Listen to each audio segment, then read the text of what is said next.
Have you ever witnessed a moment so cruel, so unnecessary, so soaked in arrogance and racism that it made your chest tighten and your breath catch in your throat? Have you ever seen a man stand alone, surrounded by those sworn to protect him, only to be treated as if his dignity meant nothing, as if his humanity could be shoved aside with a uniform and a smirk? Before the sun had fully risen that morning, before the city had even stretched awake, a black man stood quietly outside a precinct doorway, and within minutes his blood stained the concrete. Not because he did anything wrong, not because he threatened anyone, but because three officers decided that his very existence, his confidence, his clothing, his silence was an insult they needed to punish. What they didn't know, what they couldn't have imagined, was that the man they shoved, mocked, and punched was the new chief of police. And when the truth came out, the look on their faces, the fear, the collapse, the instant dread, became a moment the entire nation watched in disbelief. This is not just a story. This is a mirror, a wound, a reckoning, a reminder of the pain still alive in America, and of the strength it takes to confront it. If you've ever wondered what courage looks like, if you've ever wanted justice so badly it hurt, if you've ever prayed for a moment where racism is exposed so undeniably that no one can deny it, then watch this story until the very end, because what began as an act of hatred became a turning point for an entire city. And by the time this story's over, you won't just understand what happened, you'll feel it. Before we begin, make sure you subscribe to Racist Reality, where real stories uncover real injustice and where we believe that truth has the power to change America. Hit subscribe, turn on notifications, and let's step into the moment that shook a precinct and awakened a nation. Blood on the white shirt. Morning came slowly to Riverbend, Ohio, like light unsure of whether this city deserved gentleness or warning. On Maple Street, the sun stretched thin across cracked sidewalks, abandoned storefronts, and the scarred front steps of the West Side Precinct, a station infamous for the kind of policing that made neighborhoods shrink rather than breathe. Most people passed that building with their shoulders tight, eyes down, refusing to make contact with the officers, sometimes lounging outside like sentries guarding territory rather than serving a community. To many on the West Side, the precinct wasn't a symbol of safety. It was a reminder of stolen breath, of broken trust, of stories whispered between neighbors about the night someone's cousin got pulled over and never came home the same. And on this morning, right on those steps, there stood a man who did not flinch. Michael Reed, 38 years old, tall, broad-shouldered, dressed in a flawless white silk shirt threaded with a subtle black floral pattern, looked almost alien against the grit of the street. His trousers were sharply pressed, his shoes polished to a mirror shine, reflecting a world beneath him that had never been polished for anyone who looked like him. He didn't stand with arrogance. He stood with quiet clarity, his expression unreadable, his posture relaxed but deliberate. His suit jacket hung neatly over one arm. He carried no briefcase, no badge on display, no arrogance, no fear. He was simply watching the building, studying it, listening to its silence. Riverbend didn't know him yet, not the people, not the precinct, and certainly not the men inside who believed they owned the asphalt their boots touched. The city council had announced his arrival only a week earlier. The new chief of police, brought in from another state to uproot corruption, rebuild trust, and shake a department that had grown hardened and hollow. But Michael Reed believed something deeply. You cannot reform a system without first confronting its truth. And sometimes truth reveals itself without effort, if you stand still enough to let it expose its own nature. This was supposed to be his first official day. His formal introduction to the force wouldn't begin for another hour. His press welcome was scheduled for noon. A carefully planned ceremony awaited him. But Michael didn't believe in ceremonies. He believed in raw moments. He believed in seeing who people were before they knew who he was. So he stood there, observing the beast in its habitat. And the beast noticed him.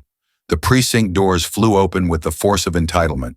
3 officers stepped out, uniforms wrinkled from a long shift, or perhaps from a long pattern of not caring. Officer Rick Barnes led the trio, 42, built like a steel refrigerator kicked down a flight of stairs. His face had the permanent scowl of a man who believed the world should fear him simply because he'd chosen a profession with a badge.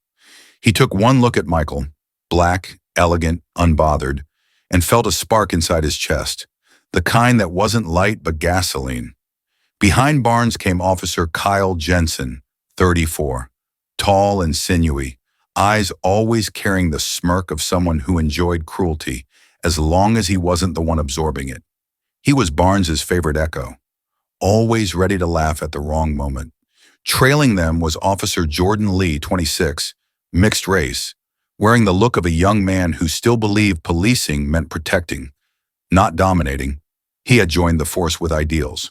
But the West Side precinct, with Barnes at its cultural center, had already begun wearing those ideals down like sandpaper on fresh wood. And then Barnes saw Michael, saw the white silk shirt, saw the polished shoes, saw the calmness, saw the confidence, and something in him snapped. Something old, inherited, never questioned. That particular fury reserved for black men who didn't perform fear. "Look at this peacock," Barnes muttered loudly, lifting his chin. "Who the hell does he think he is?" Jensen chuckled instantly, like he lived for Barnes's approval. Lee said nothing, but his breath hitched. Michael didn't move. He didn't defend himself. He didn't explain himself. He simply met Barnes's stare with eyes that neither welcomed nor bowed. For men like Barnes, being looked at as an equal was an insult. Being looked at without fear was a threat. Barnes changed direction, heading down the steps toward Michael. Jensen followed, eager. Lee followed too, reluctantly, caught between conscience and the suffocating pressure to conform. When the officers reached him, Barnes squared his shoulders, making sure the world saw who held power here. "You staring at something?" he asked, stepping so close Michael could smell the stale coffee on his breath. Michael remained silent, not because he didn't have words, because silence was more revealing. Silence let a man expose his own soul. Barnes misinterpreted that silence, as small men often do. He mistook it for weakness, or insolence, or both. "Well," Barnes repeated. "You deaf or just stupid?" Jensen snickered. Lee's hands curled slightly at his sides. Michael finally spoke, in a voice so steady it sliced through the tension like glass. "I was just admiring the architecture." The words were soft, yet they seemed to strike Barnes harder than any physical blow. The calmness felt like mockery to him. The intelligence felt like the wrong kind of defiance. Barnes leaned in closer, squinting.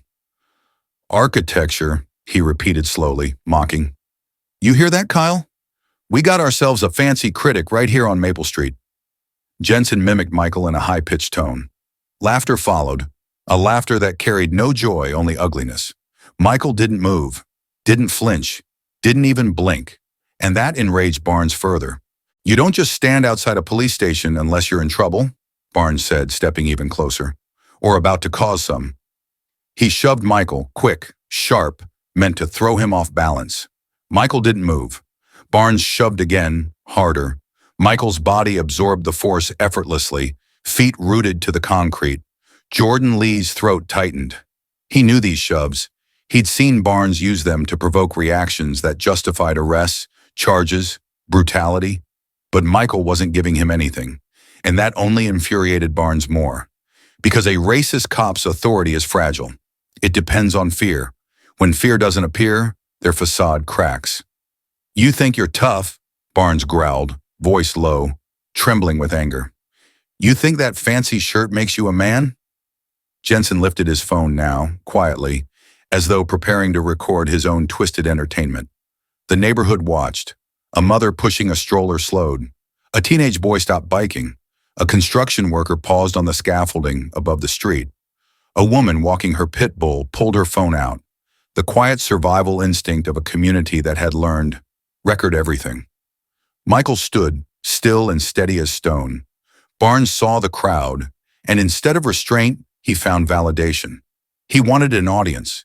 He wanted to humiliate. He wanted to make an example out of the quiet black man who dared not bow.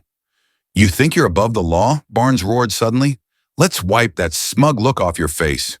And before anyone could breathe, Barnes swung, A violent, practiced hook fueled by years of unchallenged authority and unchecked racism. His fist exploded against Michael Reed's jaw with a sickening crack. The sound cut through the morning like a scream. Michael's head snapped sideways. A gasp rose from the street. Jensen cheered. Lee whispered, "No, no. Why'd you do that?"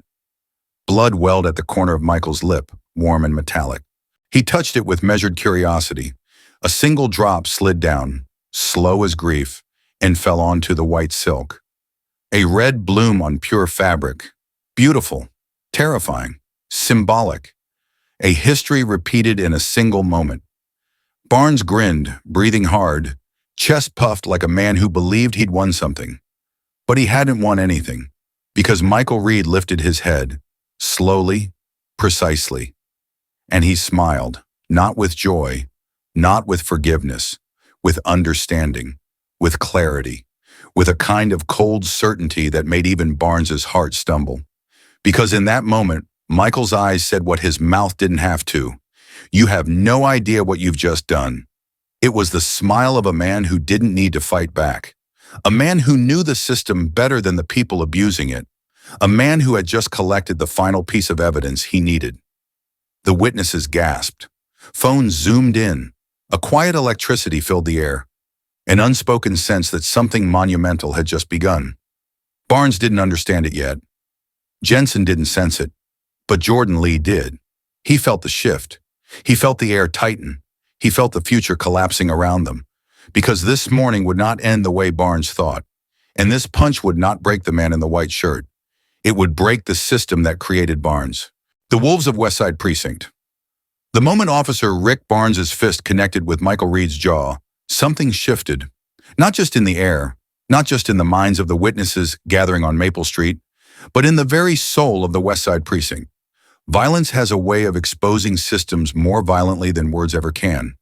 And on this morning, that single punch, thrown recklessly, cruelly, without cause, became a quiet prophecy. Because while Barnes's knuckles still tingled with the satisfaction of impact, he didn't yet grasp that he had just struck the man who would unravel everything he believed to be untouchable. But before that unraveling could happen, before the truth could reveal itself, the story had to sit in the rot a little longer. It had to let us see the world Barnes came from, the world Michael had been sent to confront, the world Riverbend had been forced to endure for decades. And that world existed inside the walls of Westside Precinct, the building with a hollow heart.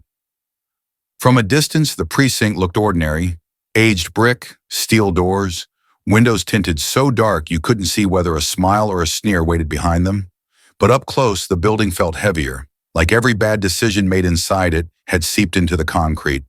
The people of the West Side walked past it with the same instinctive caution someone might use approaching a sleeping bear. Not because it was asleep, but because at any moment it could wake hungry. Inside those walls was a culture that had grown stronger than any single person. A culture that rewarded brutality and mocked kindness. A culture that taught rookies to fear compassion because compassion made you a target.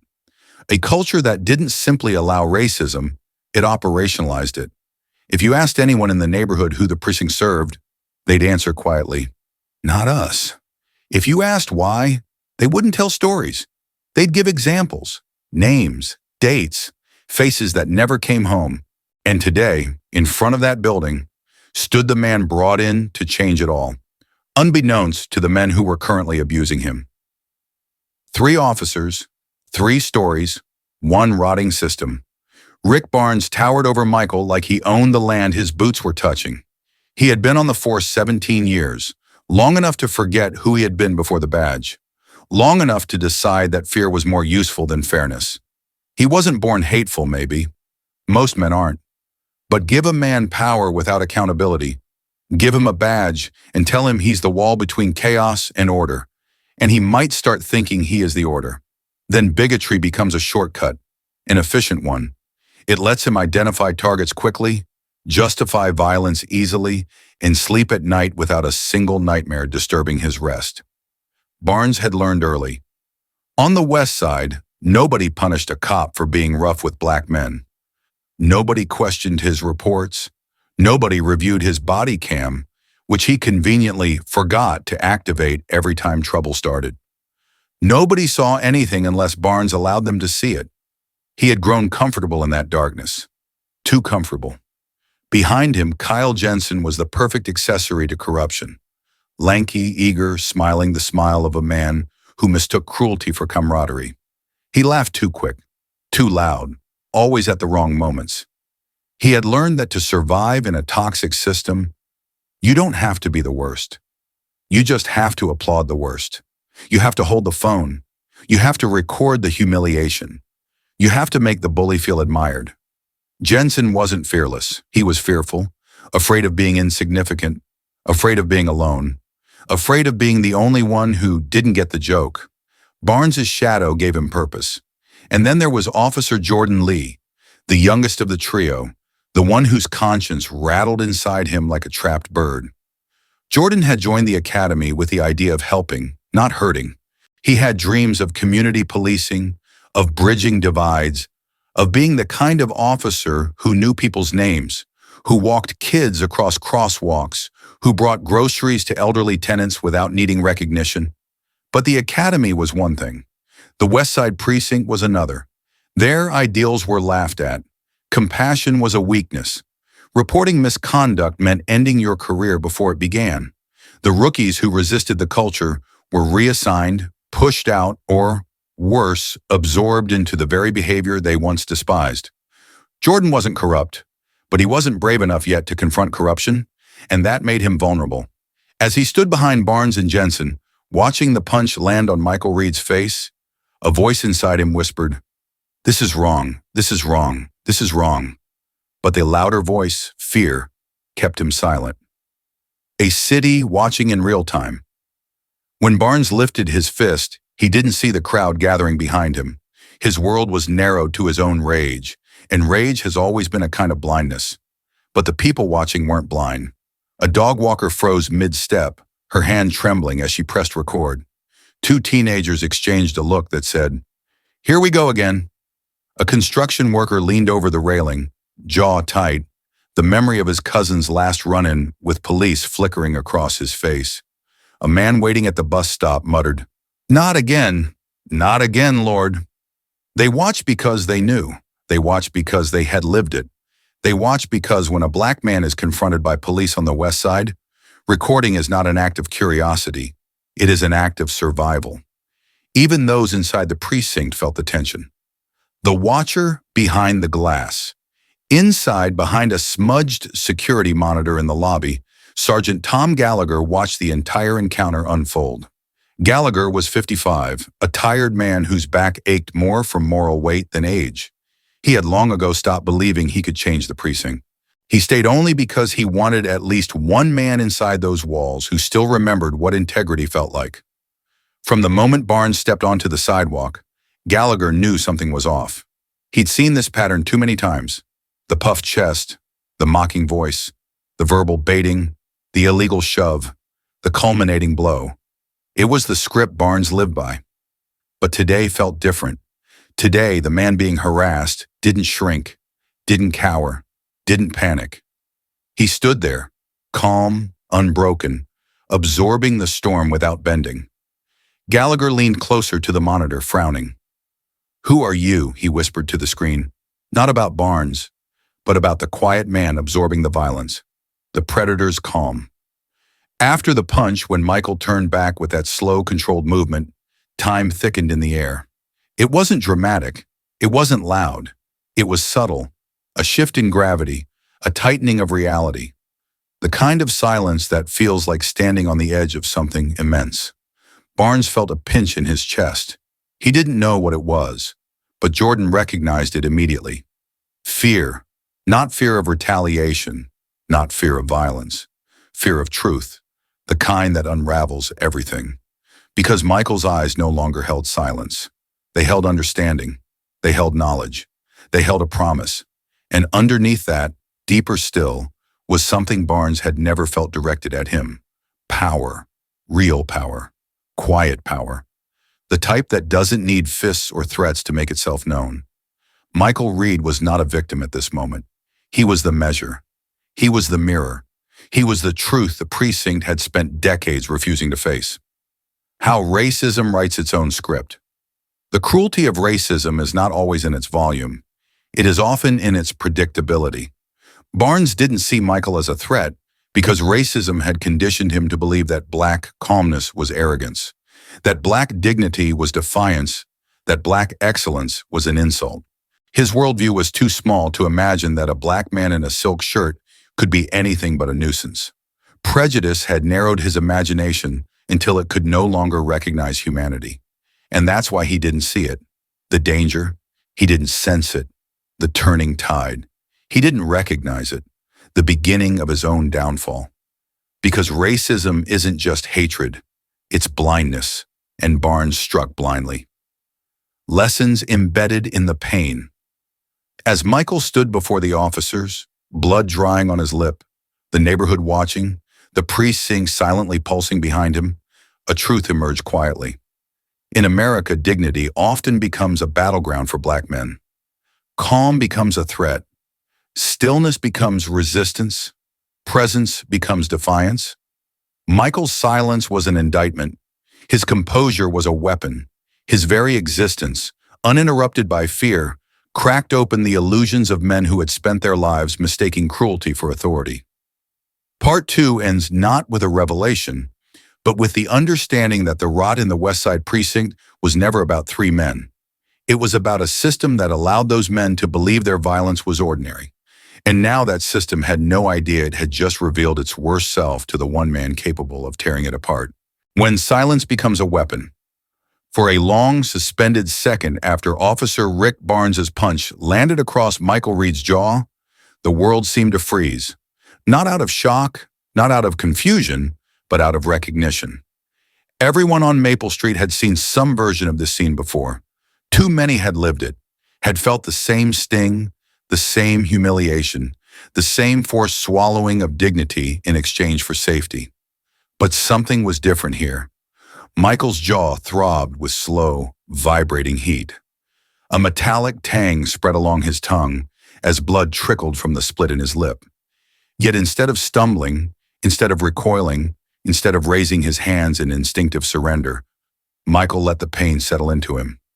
He let it become part of the moment. He let it reveal something, not about himself, but about the man who had struck him.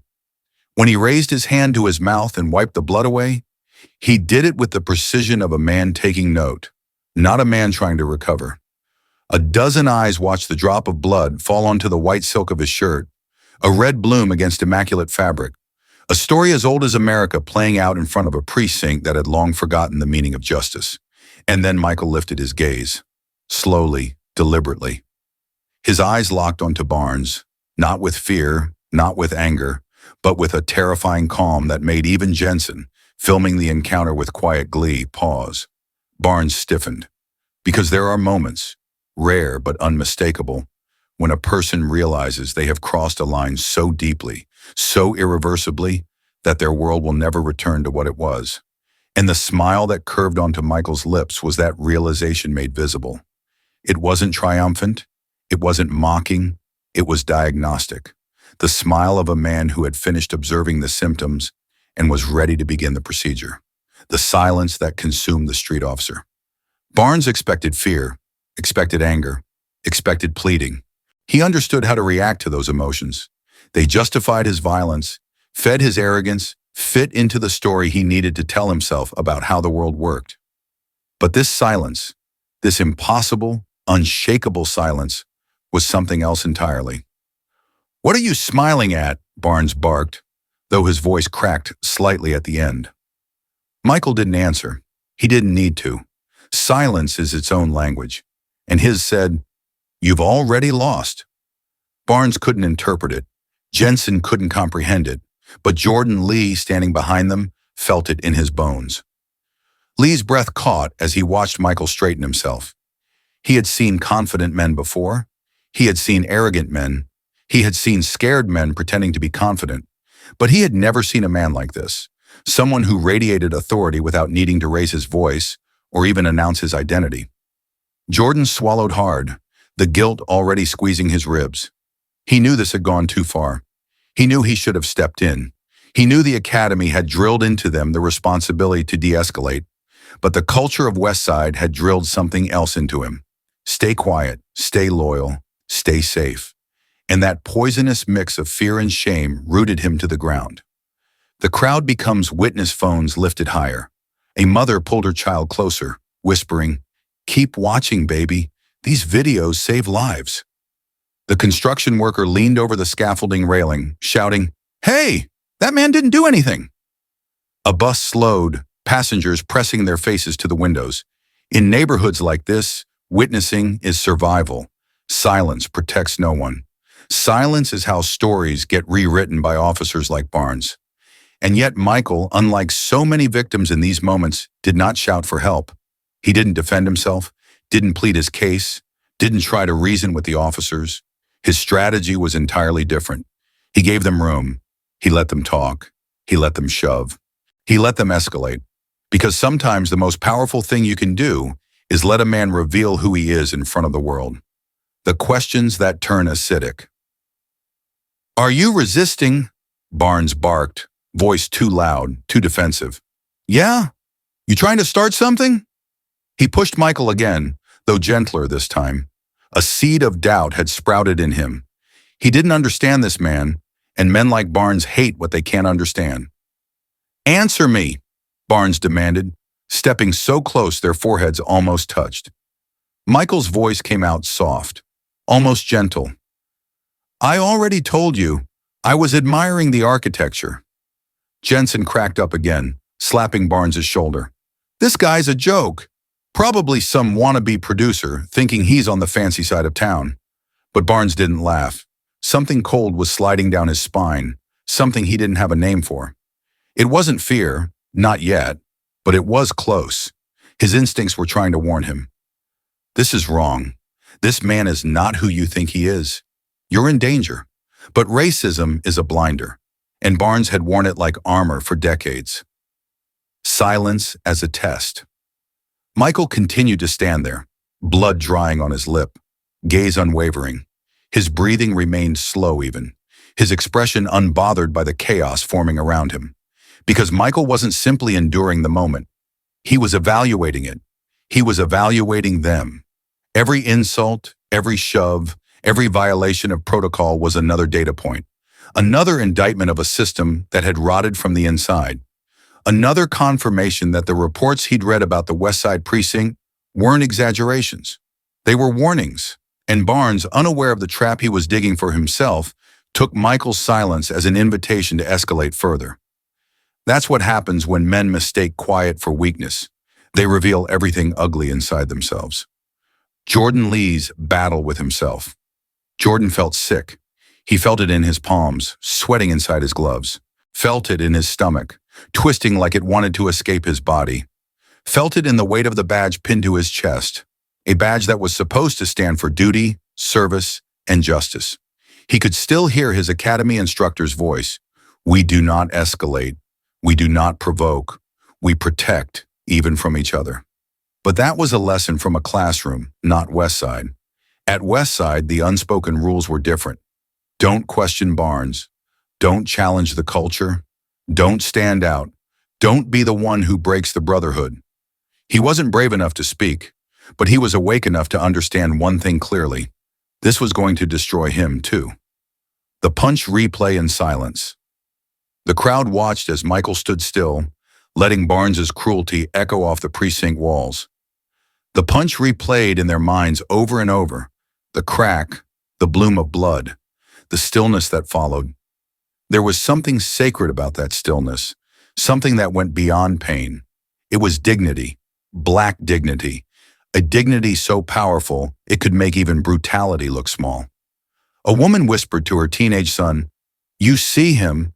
That's what strength looks like. Not when you swing first, but when you don't let their hate change who you are." Her son nodded, eyes wide. Michael's silence was teaching, even as it hurt. Barnes crosses the final line.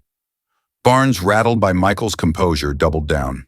"If you don't state your business," he said through gritted teeth, "I'm taking you in for loitering, resisting, and interfering with police work." Michael raised one eyebrow. Calmly, slowly. No fear, No panic. Just the quiet confidence of a man who understood the law better than the person twisting it. The eyebrow was worse for Barnes than any insult. It told him, "You don't scare me. You don't intimidate me. You don't control this moment." And that pushed Barnes from anger into desperation. "Yeah, that's right," Barnes said to the crowd too loudly. "He swung at me. He tried to hit me." The lie hung in the air like a toxin. Jensen jumped in, quick to co-sign the false narrative. "Yep, I saw it. He took a swing at you, Rick." Jordan's heart hammered. The lie wasn't just immoral, it was criminal. Barnes wasn't bluffing anymore. He was building a false case. He was tightening the noose around a man who had done nothing wrong. And still, Michael remained silent. Because sometimes silence is not surrender. It's strategy. The moment before everything breaks, as Barnes stepped in again, ready to escalate to the next stage, grabbing, cuffing, asserting dominance, the street had changed. Witnesses had multiplied. Phones were everywhere. The entire block seemed to lean toward Michael Reed, drawn to something in him, a strength that was unnerving, poetic, unfamiliar, yet deeply necessary. Jordan felt the air shift. Jensen felt it but didn't understand it. Barnes felt it but refused to interpret it. And Michael felt something else entirely. The end of observation, the beginning of judgment. Barnes took another step, raising his hand as if to shove again. Michael inhaled slowly, the breath controlled and measured, the breath of a man preparing not for violence, but for unveiling. Barnes opened his mouth to speak, and that is when Michael saw it, the reflection in the precinct's glass doors, someone approaching from inside, someone whose presence would change everything. Michael's eyes flicked briefly toward the reflection. Barnes didn't notice, but Jordan did. A chill crept through him. Something was about to break. Something big. Something irreversible. Something deserving. Lessons hidden in the moment. In this suspended instant, this breath held by an entire street, there was a lesson many would later reflect on. Racism expects fear. It demands reaction. It feeds on escalation. But dignity, quiet, unwavering dignity, disarms it. Not because it avoids conflict, not because it accepts injustice, but because it reveals the hollowness of hate. Michael Reed's silence wasn't a weakness. It was resistance. It was exposure. It was power, the kind that forces a rotten system to confront its own poison. And as part 3 closes, the moment holds its tension like a bow pulled tight. Barnes believes he is in control. Jensen believes he is capturing a moment of dominance to mock later. Jordan knows a reckoning is near. The crowd senses something seismic approaching. And Michael Reed, he is ready to end the test. Badges, blindness, and the law. The air on Maple Street grew tight, so tight that even the witnesses who'd stopped to film seemed to hold their breath involuntarily. Somewhere in the background, a dog barked once and then fell silent. Even the traffic seemed to slow, the hum of engines fading into the kind of quiet that precedes a seismic shift. Officer Rick Barnes didn't notice any of it. He was too busy doubling down. "Yeah, that's right," he yelled, voice cracking under the strain of desperation, masquerading as authority. "That's what you get for resisting."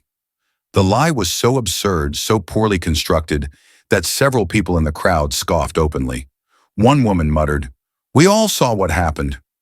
Another whispered to her teenage son, "He didn't resist anything, except the urge to lose his dignity." But Barnes didn't hear the crowd anymore. He only heard the voice inside himself, the one that had guided him for 17 years, the voice the system had carved into him.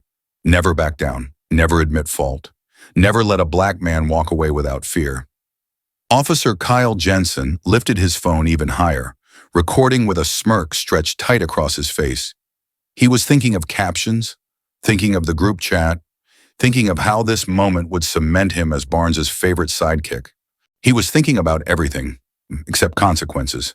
And then there was Officer Jordan Lee standing behind them, stomach twisting, conscience screaming.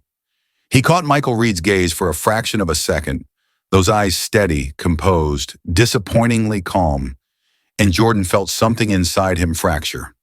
This was wrong. Every part of this was wrong. But fear kept him frozen. fear of Barnes, fear of being ostracized, fear of becoming a target, fear of the unwritten rules that ran deeper than the written ones. And beneath that fear was something uglier. Shame. Shame that he was standing on the wrong side of a moment that would define him. The illegal search begins. Barnes took a step back, not out of caution, but out of tactical escalation. He needed justification. He needed a reason for his violence. He needed something to pin on the man whose calmness was unraveling him. "Turn around," Barnes barked. "Hands on the wall." Michael didn't move, not out of defiance, out of understanding. He knew exactly what was coming. He had read the precinct's complaint history the way a surgeon studies a tumor. He knew the patterns. He knew the officers. He knew this script, word for word, shove for shove. "You heard me," Barnes shouted, taking a step nearer. "On the wall!" Michael didn't flinch, but Jensen moved forward, sliding his free hand into Michael's personal space, gripping his arm and pulling him toward the precinct's rough brick wall. Barnes stepped behind them, grabbing Michael's other arm, shoving him again, harder this time. It wasn't an arrest. It wasn't a procedure. It wasn't protocol. It was punishment. Michael's cheek scraped the cold brick. His fingers curled reflexively. His shoulder pressed hard against the wall. The crowd winced collectively. "Let's see what Mr. Fancy Shirt is hiding," Barnes muttered, hands greedy, angry, searching not for truth, but for justification.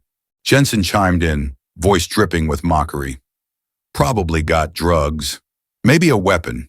Or maybe he's just one of those rich guys who think they can walk around doing whatever they want."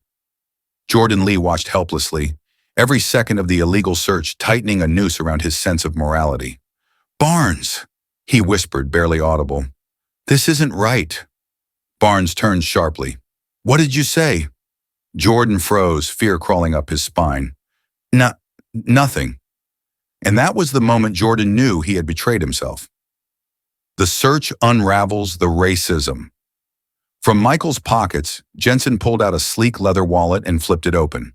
He expected chaos, fake IDs, warrants, something to fit the narrative. Instead, he found a platinum credit card, a perfectly legitimate driver's license, surety card, an address from a wealthy suburb out of state, over $1,000 in crisp bills. Jensen frowned. Well, look at all this cash," he mocked, holding it up for the crowd to see. "Must be some kind of entrepreneur." The sarcasm was thick enough to choke on. Barnes, meanwhile, reached into the folded suit jacket Michael still held over his arm. His fingers brushed something firm, metallic, important. He grinned. "Bingo," Barnes said, pulling out a leather case. Inside it was a polished badge, heavy, ornate, intricately engraved. Barnes's grin widened. "Oh, so you're playing cop now?" he said, waving the badge in front of Michael's face. "Impersonating an officer, add that to the charges." The crowd murmured. Jordan Lee blinked. Even Jensen hesitated, because the badge didn't look fake, not even a little. It gleamed with the kind of authenticity that didn't need explanation. The ID card beneath it bore a name, Michael Reed, Captain, Internal Affairs Division. But racism is a fog that smothers truth. Barnes didn't see the facts in front of him. He didn't see the rank, the insignia, the meaning. He only saw a black man with something he believed that black man had no right to possess. So he dismissed it. "It's fake," Barnes said, voice sharp. "Nice try, though." Michael's expression remained unreadable. His silence seemed to swallow the street. The law speaks, calmly. When Michael finally spoke, the softness of his voice sliced through the noise. "Officer Barnes," he said, tone precise, "I would advise you to stop." Barnes blinked. "Excuse me?" "You are currently in violation of multiple sections of Ohio's patrol guide," Michael continued, voice so calm it felt surgical, "including unlawful search and seizure, excessive use of force, and fabricating probable cause." Jordan felt his heart stop. Jensen's phone lowered slightly. Michael didn't panic. He wasn't pleading. He was reciting the law, reciting policy, reciting the exact language officers hear only in training, or in court. Barnes's face twitched. "Don't you quote laws at me?" "Furthermore," Michael said, voice sharpening. Your accusation of impersonation is baseless. Your filing of a false report is being documented by multiple civilian witnesses and precinct security cameras. Jordan's breath hitched. He knew that tone. He knew that certainty. He'd heard internal affairs officers speak like that before, but he wouldn't let himself believe what was becoming increasingly clear. Michael's eyes locked on Barnes. You are creating a multi-million-dollar liability for the city, Michael continued, and a career-ending, if not criminal, trajectory for yourself. And then quietly, I advise you to return my identification and cease your actions immediately. Inside the precinct, realization dawns. Inside the precinct, through the thick glass doors and across the lobby, Sergeant Tom Gallagher watched the entire encounter on the security monitor. He'd seen the punch. He'd seen the shoves. He'd seen Barnes waving the badge. He'd seen Michael's composure. But he hadn't heard the voices. He didn't need to. Years of experience taught him something unmistakable. That man is not scared. And men who aren't scared of Barnes are either stupid or powerful. Gallagher reached toward the phone to call Captain Angela Morales. But before he could dial, he saw her striding across the lobby, adjusting her uniform jacket, ready to greet the new chief she'd been briefed about for weeks. It was 8:58 a.m. He felt his stomach drop. No, he whispered, realization crashing into him. No, please, no. He scrambled toward the door, but Morales reached it first. The last moments before the reveal. Outside, Barnes, growing more rattled by every word Michael spoke, tried to regain control. You think you can talk down to me? He stammered. You're still under arrest. On what charge? Michael asked. His tone was no longer soft. It was precise, measured, dangerously calm. Barnes blurted out, assaulting an officer. A ridiculous claim, an impossible lie, a rope he was tightening around his own neck. Jensen quickly added, yeah, I saw him swing. But his voice lacked conviction now. Michael's calmness had disrupted the script. Jensen was no longer sure who the villain was in this scene. Jordan Lee stood frozen, sweat beating at his temples. He knew a disaster was unfolding. He didn't know the scale yet, but he felt it, the way a man feels the tremor before the earthquake. A lesson inside the law. Michael didn't raise his voice. He didn't threaten. He didn't fight back physically. His strength came from an entirely different source. Knowledge, discipline, truth. In a world where racism weaponizes assumptions, Michael wielded clarity like a blade, and through him, a lesson hung heavy in the air. Power does not come from noise. Power does not come from brutality. Power comes from integrity and the courage to stand firm in it. And just as Barnes prepared to escalate once more, just as Jensen steadied his phone, just as Jordan felt his heart ready to break, a voice cut through the morning air like a thunderclap. Officer Barnes, what in God's name is going on out here? Captain Angela Morales had arrived, and everything was about to change. The moment the world stops, Captain Angela Morales stepped onto the top step of the West Side precinct, as if propelled by instinct, her voice slicing through the morning chaos. Officer Barnes, what in God's name is going on out here? Her command cracked across the street like a whip, sharp, cold, impossible to ignore. Officers had heard that tone before, the tone she reserved only for moments when someone had crossed a line so egregiously that even the air around them seemed to recoil. Barnes froze. Jensen jerked his phone downward. Jordan Lee nearly sagged with relief, and Michael Reed simply turned his head, watching Morales with the same quiet awareness he had shown all morning. From her vantage point, Morales saw the entire scene in an instant. Barnes's posture, puffed up, aggressive, guilt hidden under bravado. Jensen holding a phone at his hip like a weapon. Jordan Lee's pale, stricken face, a crowd forming, recording from every angle. And finally, the man pressed against the wall, bleeding, dignified, silent, watching. Her stomach dropped. This was no minor misunderstanding. This was a disaster. Her eyes trailed downward and landed on the badge Barnes held loosely between his fingers. A polished, heavy badge. A captain's badge. And below it, an ID card with embossed lettering and an official seal. Morales stepped down slowly, her eyes locked on that badge. Barnes, she said, voice low and shaking with restrained fury. Explain yourself. Now. Barnes swallowed hard. His face twitched with the strain of trying to maintain authority that no longer wanted to obey him. Captain, this individual, this man, was loitering suspiciously. He became aggressive when we confronted him. We believe he's impersonating an officer. He assaulted me, and we were in the process of taking him into custody. A lie so dense it could drown a city block. The crowd murmured angrily. Someone shouted, "We saw everything!" Another yelled, "He didn't do nothing!" Morales' nostrils flared. She turned her attention to Michael, the only calm figure in sight. The man wasn't panicking, wasn't pleading, wasn't angry. He stood with the poise of someone who knew exactly who he was and didn't need to explain it. She had spent weeks preparing for this day, studying files, memorizing personnel rosters, researching the new chief who was rumored to be brilliant, uncompromising, and deeply principled. She knew his reputation. She knew his achievements. She knew his mission, but she did not know his face. Michael Reed looked nothing like the stiff official photo she had been sent. No glasses, no uniform, no formal pose. Here he was dressed in silk, standing on her precinct's steps in the middle of a racist police assault. Her mind raced. This couldn't be him. Could it? She forced her voice steady. "Sir," she said to Michael, "I am Captain Angela Morales, commanding officer of this precinct. Can you please tell me your name and explain what happened here?" Barnes whipped his head around. "Captain, why are you asking him?" "Quiet," Morales snapped. Barnes's protest died in his throat. Jensen tensed. Jordan Lee looked ready to faint. Michael Reed stepped forward.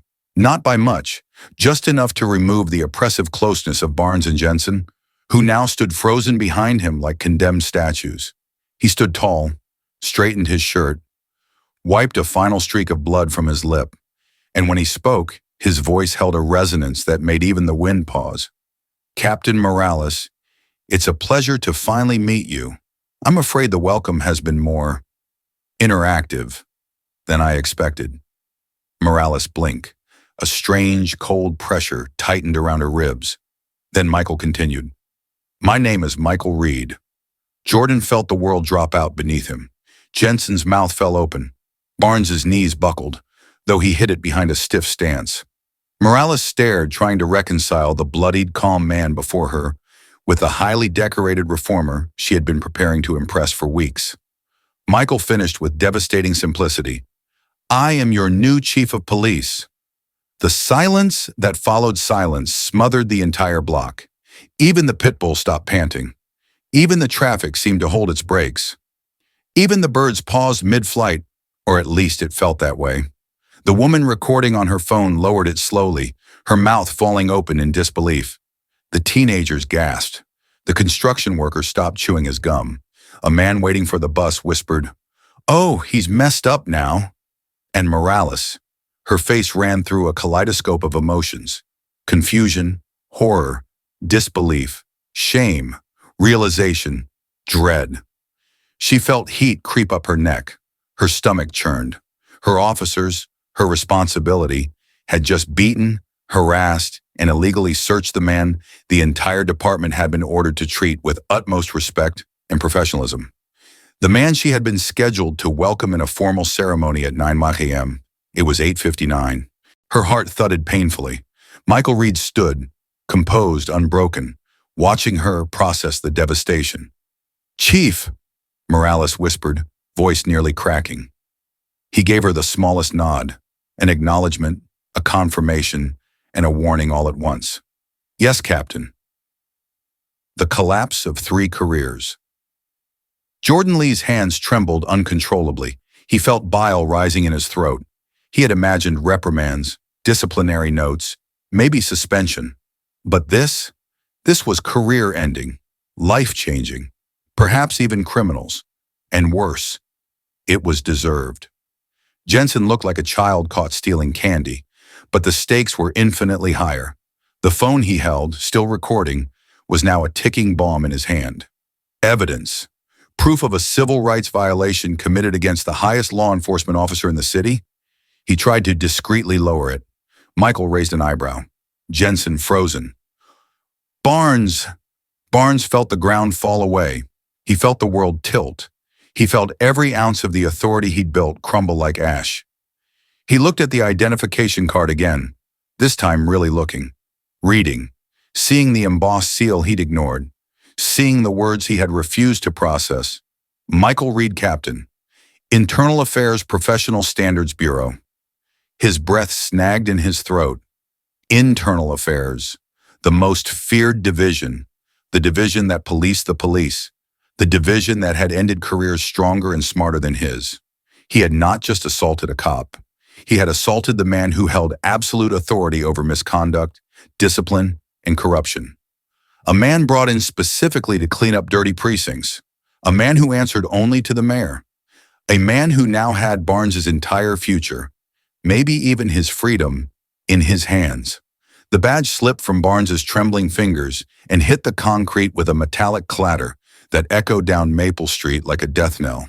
Someone in the crowd whispered, "Lord have mercy." The moment Michael becomes chief, Michael Reed's demeanor changed instantly. Gone was the silence of observation. Gone was the patience.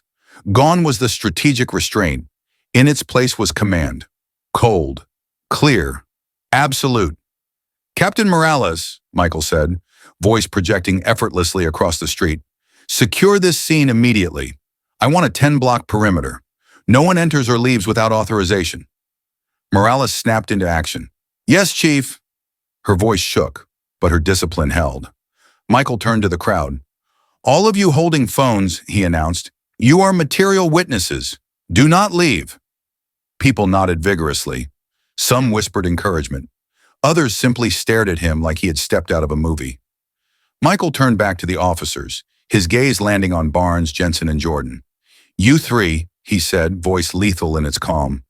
"Place your hands on the wall, fingers interlaced. Now."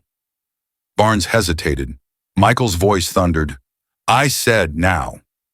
All three officers scrambled into position, the same wall where Michael himself had been forced moments earlier. The irony was not lost on anyone. Lessons inside the power shift. This moment, the collapse of false authority, the rise of real integrity, became something more than just the downfall of three officers. It became a lesson. For the crowd watching, justice can be late, crooked, flawed, but sometimes it arrives exactly when needed. For Jordan Lee, silence in the face of wrong is not neutrality. It is participation. For Captain Morales, leadership means confronting the sins of the institution you inherit. For Barnes and Jensen, racism blinds, power corrupts, arrogance destroys. And for Michael Reed, this was the beginning of the work he came to Riverbend to do. Michael looked at Morales. "Captain," he said, voice sharp and cold, "disarm these officers. Their service weapons, backup weapons, knives, all of it. Bag the evidence, then cuff them." Morales nodded and moved toward Barnes, her hands steady now with purpose. She unholstered his gun, removed his second weapon, retrieved his knife, and placed each into evidence bags. Barnes didn't speak. He didn't beg. He didn't deny. Because in that moment, he finally understood who he had struck. Not a stranger, not a peacock, not a random black man he thought he could intimidate. He had struck the one man who had come to dismantle everything he represented. And this moment, this public humiliation, was only the beginning. Cuffed at their own front door for a moment, just a single, trembling, earth-stilling moment, time felt suspended on the steps of the West Side precinct. The crowd stared in stunned disbelief. The air hummed with the kind of charged silence that comes only when justice, long delayed, suddenly begins to stir. And then the sound of metal, cold, unyielding, final, filled that silence. Click, click. Captain Angela Morales fastened the handcuffs around Officer Rick Barnes's wrists. The same brick wall where Michael Reed had been pressed, humiliated, shoved, violated, now held the weight of the very men who had done it. Barnes's forehead rested an inch from the rough surface. His breath came in shaky bursts. The swagger, the arrogance, the untouchable bravado, gone. All that remained was the trembling shell of a man who finally understood the immensity of his mistake. The crowd watched every second. Some stared in awe. Some recorded. Some whispered, "It's about time." Michael Reed stood several steps away, posture straight, hands clasped lightly behind him, blood still staining the silk shirt across his chest. His calm felt almost supernatural, like the storm had arrived, and he was its eye.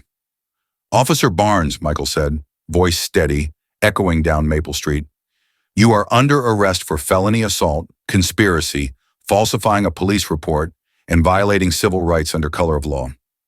Barnes shut his eyes. He couldn't look. He couldn't fight. He couldn't breathe. He had inflicted humiliation on so many, people who would never receive justice, people whose names would fade into unmarked files and unreported stories. But now, for the first time, he tasted the bitter metallic fear of being the one with no power, no protection, no shield of the badge. This moment, this inversion, was its own form of justice. The cuffing of Jensen. Captain Morales moved to Officer Kyle Jensen next. His hands shook as he lifted them and placed them behind his head. His phone, still recording, fell from his grip, bouncing against the concrete, screen cracked but still glowing. Evidence. A curse. A confession. His face collapsed into misery as Morales reached for his wrist and tightened the cuffs around them. "Officer Jensen," Michael said, "you are under arrest for participation in an unlawful assault, aiding and abetting a false report, and the attempted concealment of civil rights violations." Every word struck Jensen harder than the cuffs. His voice cracked. "Chief, I didn't mean—" Michael didn't raise his voice. He didn't need to. "You had every opportunity to intervene," he said quietly. "You chose to record a man's humiliation instead." Jensen's eyes filled with tears. Not remorse, fear. Fear of losing his job. Fear of losing his freedom.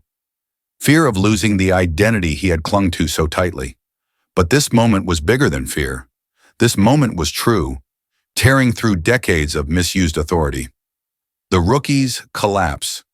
Now it was Officer Jordan Lee, the youngest, the most conflicted, the one whose silence had weighed the heaviest. Jordan's knees buckled as Morales approached him. He stared at the ground, his lips trembling, guilt rolling through him like waves crashing violently on a fragile shore. "Jordan," Morales said softly, almost like a mother coaxing a child out of hiding. "Hands behind your head." Jordan obeyed, tears streaking his cheeks. His voice cracked, barely audible. "Captain, please, I didn't do anything." Michael stepped closer. "That," he said gently but firmly, "is the problem." Jordan looked up, eyes wide with pain. "You knew what was happening," Michael continued. "You knew it was wrong, and you chose silence." Jordan's voice broke completely. "I was scared." Michael nodded, compassion flickering for the first time across his features. "I understand fear," he said, "but fear is not an excuse for injustice. When good people stay silent, corruption survives." And in that moment, Jordan learned his first and most painful lesson as a police officer. Not acting is also an action. Not speaking is also a choice. Silence, too, harms. Morales cuffed him gently, her expression tight with sorrow. This wasn't justice served with a smile. This was justice served with mourning. Because Jordan Lee was not a monster. He was a lesson in how systems break moral backbones quietly, slowly, until someone stands tall enough to expose the truth. And today, that someone was Michael Reed. The crowd's reaction. The witnesses watched as the officers were cuffed, their weapons collected, their badges taken, their authority stripped in front of their own precinct. It wasn't joy that filled the faces in the crowd. It was relief.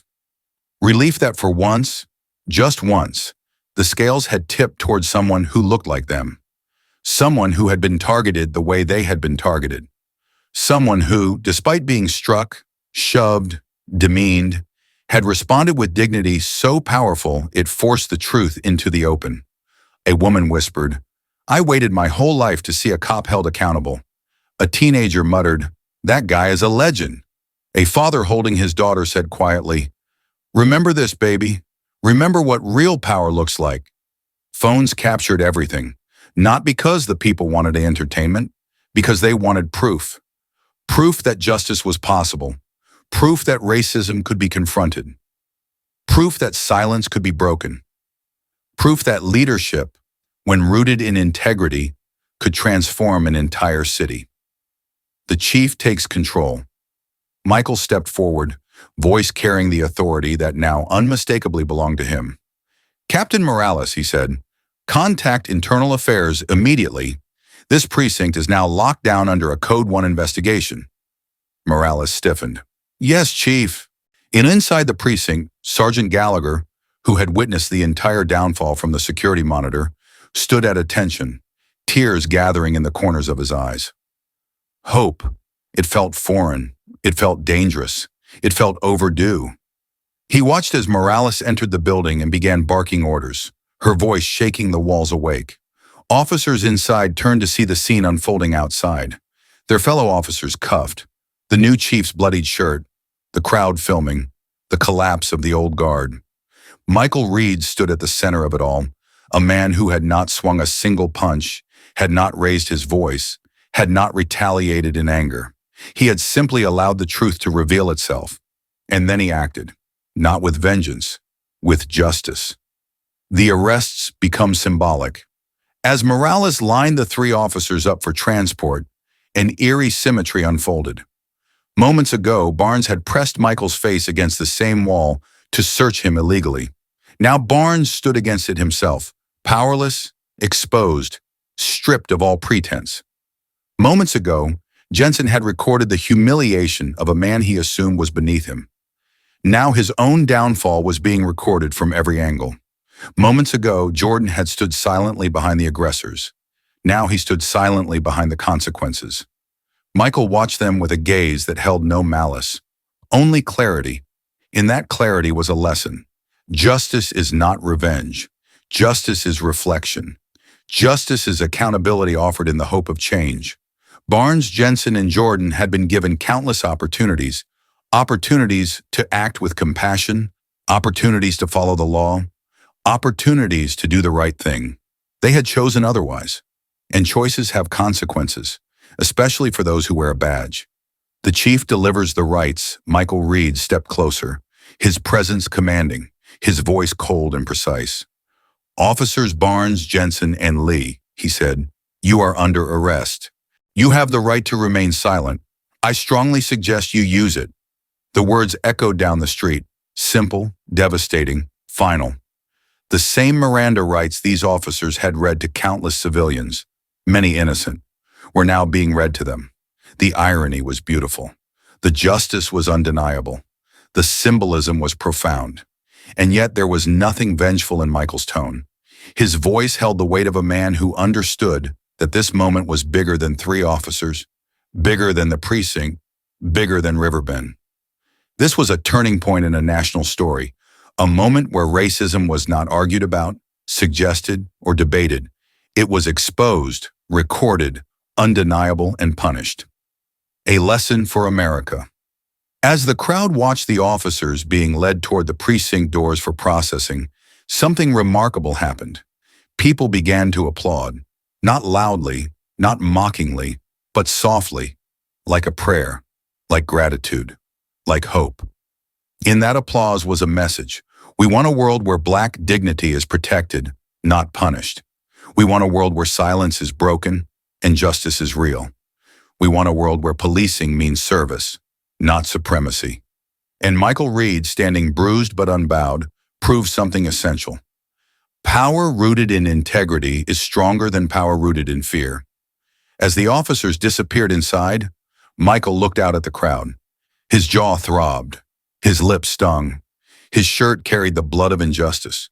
But he stood tall. He stood whole. He stood in truth. This precinct had shown him its sickness. Now it would witness its own treatment, from viral outrage to a new department. By noon, the West Side precinct had transformed from a troubled police station into the epicenter of a national reckoning.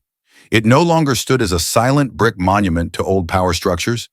It pulsed with reporters, flashing cameras, satellite trucks, and a wave of public outrage that spread across America faster than anyone could have anticipated.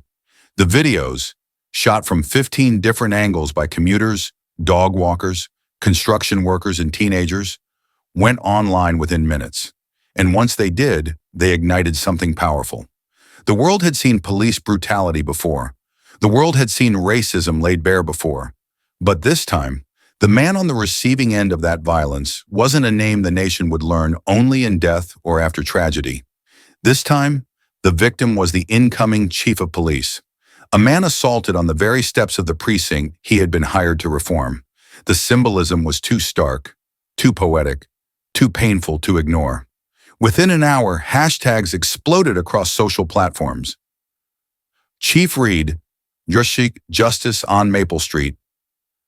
Reform starts today.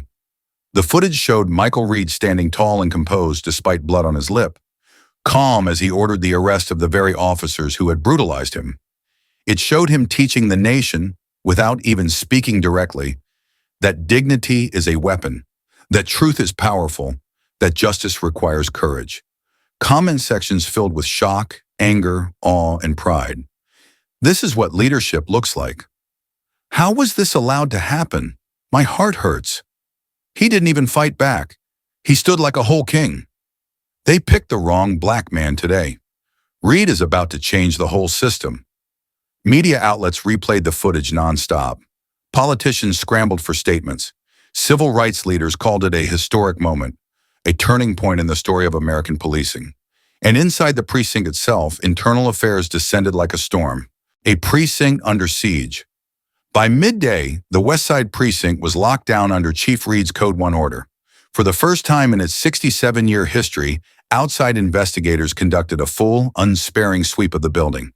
Computers were boxed and tagged. File cabinets were emptied. Phone logs were reviewed. Body cams were collected. Forensic technicians combed every evidence room, every locker, every desk. The walls that had long protected misconduct were being peeled apart layer by layer. Some officers watched with dread, some with guilt, some with relief. Relief that someone finally had the courage to confront what they had tried for years to report, stop, or escape. Veteran Sergeant Tom Gallagher stood by the door, watching the chaos unfold with tears he didn't bother to hide. After 30 years inside this building, he thought he'd seen everything. But he had never seen accountability sweep through the West Side with such force, such precision, such moral clarity. This is what justice looks like, he whispered to himself. Michael Reed faces the public. At 2:00 p.m., Michael Reed stepped up to a podium outside Riverbend City Hall, flanked by the mayor and the district attorney. His lip was bandaged, the bruise on his jaw stark, and his once white silk shirt had dried crimson stains. Stains he refused to change out of. Reporters yelled questions, flashes burst like sparks, microphones jutted forward. But when Michael began speaking, the crowd fell silent without being asked. "This morning," he began, voice steady but resonant with quiet fire, "I did not experience an assault. I experienced a symptom." The crowd murmured. He continued, "A symptom of a sickness that has been allowed to spread in pockets of our police department, fueled by prejudice, inflated by arrogance, and tolerated for far too long." There was no anger in his tone, no theatrics, no bitterness, just truth, pure, cold truth. "When I accepted this position," he said, "I promised transparency, I promised accountability, and I promised to rebuild trust between this department and the communities it serves." He paused, letting the silence carry weight rather than emptiness. "My first day," he said quietly, "has given me the perfect opportunity to prove I meant what I said." Gasps, cameras clicking. The air is tightening. The officers involved have been suspended without pay and are now in federal custody. Their actions were an insult not only to me, but to every officer who serves with integrity. He allowed the words to settle like dust over a battlefield. "But this," he said, raising a hand slightly, "is not the end. This is the beginning." Reporters leaned forward. The nation leaned forward. "I am launching a full investigation into the West Side precinct, top to bottom. Every complaint file will be reopened. Every use of force incident re-examined. Every officer reviewed." The mayor nodded beside him, grim and supportive. "We will cut out this cancer," Michael said, "root and stem. The line would be replayed 1,000 times on every major network. The man who wore a bruise on his face like a badge of purpose had declared war. Not on officers, not on police, but on a culture that had betrayed its own ideals. 6 months of reckoning. What followed was the most aggressive police overhaul Riverbend had seen in generations. The trial of officers Barnes, Jensen, and Lee was swift. The video footage, eyewitness testimony, and internal affairs records created a case so overwhelming that no lawyer could twist it into anything but truth. Barnes sat in the courtroom stone-faced, his eyes empty.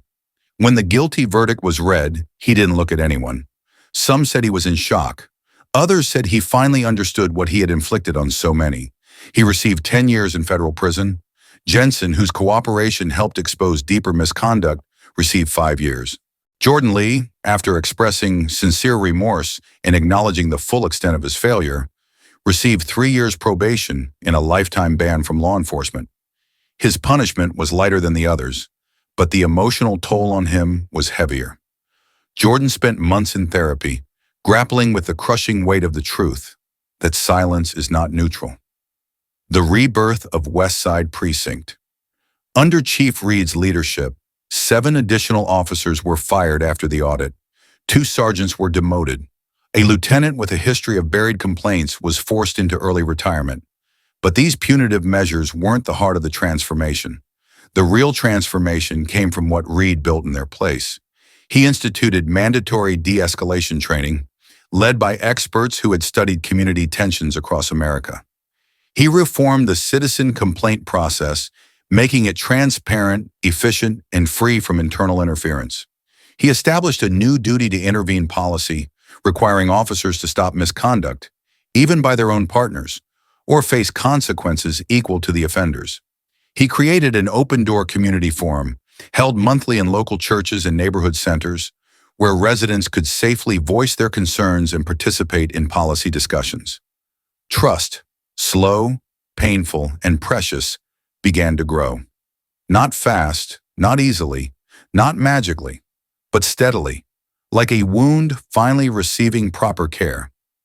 Chief Reed became a national figure, not because he was a symbol of pain, but because he was a symbol of possibility. He didn't pretend racism was gone. He didn't sugarcoat the road ahead. He didn't promise perfection. He promised work, hard, unrelenting, uncomfortable work, and he kept that promise. A mentor reborn Sergeant Tom Gallagher, inspired by Chief Reed's resolve, came to him with a request. "I know this precinct," Gallagher said. "I know the good men who got lost in the chaos. I know the rookies who want to help but don't know how." Reed nodded. "So what are you asking for?" "Give me a program," Gallagher said. "A mentorship program. Let me teach the kids before they become Barnes. Let me show them what the badge is supposed to mean." Reed's eyes softened. "Sergeant," he said, "you've just volunteered to rebuild the heart of this precinct." Gallagher wiped a tear away before it could betray him. "Thank you, Chief." A city coming alive again. 2 months later, community events saw children laughing with officers. Elderly residents felt safe enough to call the police without fear. Neighborhoods that had once turned their backs on law enforcement began cautiously engaging again. A grandmother at a community meeting said, "This is the first time in 20 years I've believed my city could change." A pastor whispered to Reed after a forum, "You gave people permission to hope again." A teenager who had once recorded police out of fear now recorded a basketball game between officers and local kids. Trust didn't come back all at once, but it came back. Because trust, like justice, grows where integrity is planted. Michael Reed's reflection. Late one evening, long after reporters had left and the city had begun to calm, Chief Reed stood in his office, looking out over the lights of Riverbend. He touched the faint scar on his lip, the only physical reminder of that morning. He remembered the shove, the punch, the humiliation, the racism dripping from Barnes's voice. But he didn't feel bitterness. He felt purpose. He understood something profound. The system he came to fix didn't just resist him, it introduced itself to him. It revealed its sickness in the purest, rawest form possible. It struck him in the face, and that strike became the opening chapter of reform. For some, justice is punishment. For others, justice is reform.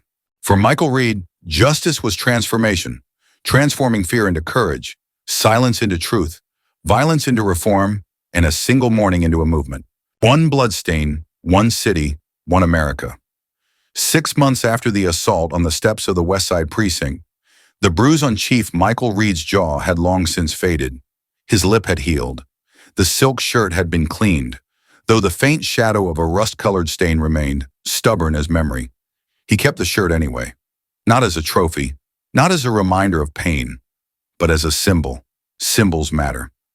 A single bloodstain had ignited the transformation of a department. A single morning had changed the trajectory of a precinct. A single act of racist violence had forced an entire city to confront what it had refused for years to see. Sometimes justice begins with just one moment. One moment of truth, one moment of courage, one moment of dignity stronger than hatred. And as Michael stood by the window of his office overlooking Riverbend, he understood something deeper than he had 6 months earlier. This story was no longer his alone. It now belonged to everyone who had ever stood silently in the face of injustice. Everyone who had once feared the badge. Everyone who had been dismissed, underestimated, or stereotyped. Everyone who had believed change was impossible. A bruise had become a catalyst. A punch had become a mirror. And a man's calm had become the spark that turned silence into a movement. A city transformed. One hard lesson at a time. Riverbend was not a miracle city. It had scars as old as its bridges and wounds that could not be healed overnight. But for the first time in decades, something new moved through its neighborhoods. Something fragile, something sacred. Hope. In the West Side Community Center, children now waved to officers who visited after school to read books or shoot hoops. Older residents who once locked their doors at the sight of a cruiser now attended monthly town halls to speak directly with precinct leadership. The changes were not perfect, nor were they universally accepted. Old prejudices ran deep, both inside and outside the department. Reform is not a clean process. It is messy, painful, and often resented by those who thrived under the old way. But change was happening, not because a policy said so, not because a press conference demanded it, but because people were deciding, together, that the old way had cost too much. Too many fractured families, too many silenced voices, too many unreported bruises, too many empty apologies. And now under Chief Reed, the cost of injustice was finally being paid by the right people. The precinct that became a lesson. Inside the West Side precinct, once considered a fortress of misconduct, there was now transparency. Officers wore body cameras that actually stayed on. Complaints were investigated quickly. Data was made public. Training was mandatory and continuous. Some officers fought the changes tooth and nail. Others embraced them, relieved that they no longer had to carry the burden of a corrupt culture. Sergeant Tom Gallagher's mentorship program became legendary, not for its toughness, but for its honesty. He sat rookies down and told them the stories no one dared to speak aloud years ago. Don't become the man who shoves someone because you fear who they are. Don't be the officer who laughs when someone else is humiliated. Don't let silence turn you into the villain in someone else's story. He ended every session with the same line. The badge will not make you a good man. You must make the badge good. Under his guidance, rookies learned not only how to police, but why they must police with compassion. The human cost of silence. One afternoon, months after the storm had passed, Michael encountered Jordan Lee outside City Hall. Lee had lost weight. His shoulders sagged beneath invisible guilt. He looked like a young man carrying the ruins of his choices. "Chief," Jordan said softly, almost afraid to speak, "I wanted to apologize again." Michael studied him, not as a superior, not as an accuser, but as a human being. "Jordan," he said gently, "you already apologized." "I know," Jordan whispered, "but I still think about that day. I still hate that I didn't step in." Michael nodded slowly. "That's because you're not beyond redemption." Jordan blinked, holding back tears. "You made a mistake," Michael said, "and you face the consequences. Now the question is, What will you do with the rest of your life? Jordan looked down. I want to make something good out of it. I want to help people. Michael smiled faintly. You can, he said. A broken past doesn't mean a broken future. Jordan inhaled shakily. Thank you, Chief. Michael placed a hand on his shoulder. Thank yourself, he replied. You're the one who decided to change. Jordan walked away carrying the first small seed of forgiveness, something he thought he would never earn. Racism didn't win, humanity did. The story of the assault at the precinct steps spread far beyond Riverbend. Universities taught it in criminal justice classes. Police academies used it as a cautionary tale. Churches spoke about it in sermons. Families discussed it around dinner tables, not because it was sensational, but because it was truthful. This story wasn't about a chief being punched. It was about what that punch revealed. A system willing to harm those it was meant to protect. Officers who thought black dignity was something to mock. A culture that rewarded silence and punished courage. A nation still wrestling with the ghosts of its past. And it was also about the hope that surfaces when people choose courage over comfort. Michael Reed became the man who proved that change is not an abstract dream. It is a deliberate decision. The city didn't reform itself because of policy. It reformed because someone stood firm in the face of hatred and responded with integrity instead of violence. A lesson America desperately needs. Dignity is stronger than bigotry. Courage is louder than cruelty. Love is more powerful than hate. One blood stain, one city, one America. Late one evening, Chief Reed returned home and opened the garment box where the white silk shirt lay carefully folded. He looked at the faint shadow on the fabric, the reddish stain that never fully washed out. His fingers traced it gently, a drop of blood that changed the city, a moment of pain that opened the door to healing. He realized something profound. He hadn't just stood against 3 corrupt officers. He had stood against the idea that cruelty should be normal. He had stood for those who had never been believed. He had stood for those who had been silenced. He had stood for the America that could be, not the America that was. And that is why the story mattered. Not because it ended with 3 officers arrested, not because it went viral, but because it proved that when one person stands firmly in their truth, even the most powerful systems can be forced to confront their own reflection. Michael sighed softly, folded the shirt, and placed it back in the box. Some symbols need to be preserved, not to remember the pain, but to remember what the pain inspired. A final lesson for America. So what is the most powerful form of justice? Is it punishment or is it transformation? For Chief Reed, justice was not the handcuffs on Barnes's wrists. It was the new conversations happening in classrooms. It was the trust slowly returning to neighborhoods. It was the officers patrolling with humility instead of fear. It was the young rookies being taught to intervene, not imitate. It was the city learning to choose compassion over cruelty. Justice is not the end of a story. It is the beginning of a better one. And the lesson carried far beyond Riverbend is clear. Reject racism. Embrace kindness. Choose unity. Protect one another. Build a better America. One brave, honest choice at a time. Closing narration for racist reality. If this story moved you, if it made you think, if it made you hope, remember this. Change begins with us, with our love, with our courage, with our decision to see each other as human, always.